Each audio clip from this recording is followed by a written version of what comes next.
Hello everyone, আপনারা সবাই কেমন আছেন? আশা করি সবাই খুব ভালো আছেন।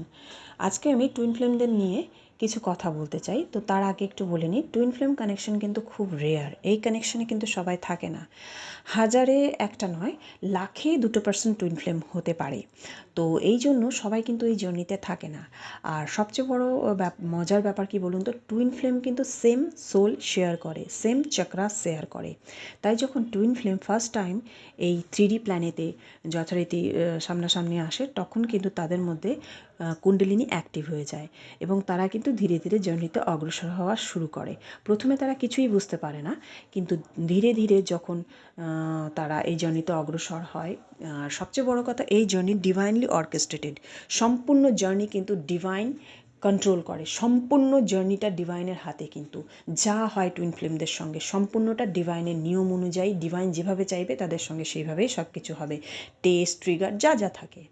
তো ওই জন্যই যখন সেপারেশন আসে তাদের লাইফে, তখন কিন্তু ডিভাইন ফেমিনাইন যথারীতি আগে অ্যাওয়েকেন হয় এবং সে কিন্তু ধীরে ধীরে ইনার ওয়ার্ক স্টার্ট করে, নিজেকে ব্যালেন্স করে, সোল পারপাস শুরু করে।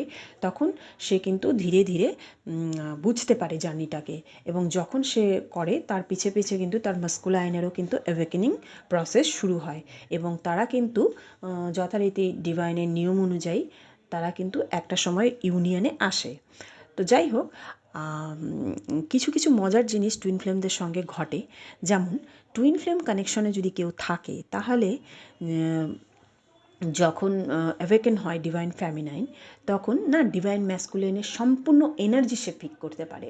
যদি কোনো সময় ডিভাইন ম্যাসকুলাইন স্যাড হয়, তাহলে সেই স্যাড এনার্জিটা সে পিক করতে পারে। যদি কোনো সময় হ্যাপি হয়, তাহলে সেই হ্যাপি এনার্জিটাকে পিক করতে পারে।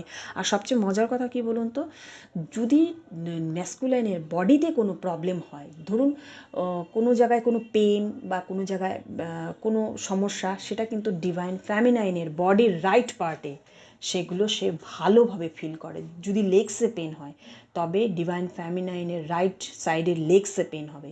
যদি ডিভাইন ম্যাসকুলাইনের থ্রোটে পেন হয়, তবে ডিভাইন ফেমিনাইনের রাইট পার্টে থ্রোটে কিন্তু পেন হবে। কারণ শিব শক্তির জার্নি, অর্ধনারীশ্বর যাকে বলে, হাফ পার্ট শক্তি, হাফ পার্ট শিব। তার জন্য রাইট পার্টটা হচ্ছে ম্যাসকুলাইনের পার্ট আর লেফট পার্টটা হচ্ছে ফেমিনাইনের পার্ট। কারণ সোল তো একটা, মার্জ করলে পরে হাফ পুরুষ হাফ নারী, যাদের বলা হয় অর্ধনারীশ্বর। তা আশা করি কিছুটা বোঝাতে পেরেছি। আমি পরবর্তীতে ডিসক্রাইব করে বলবো।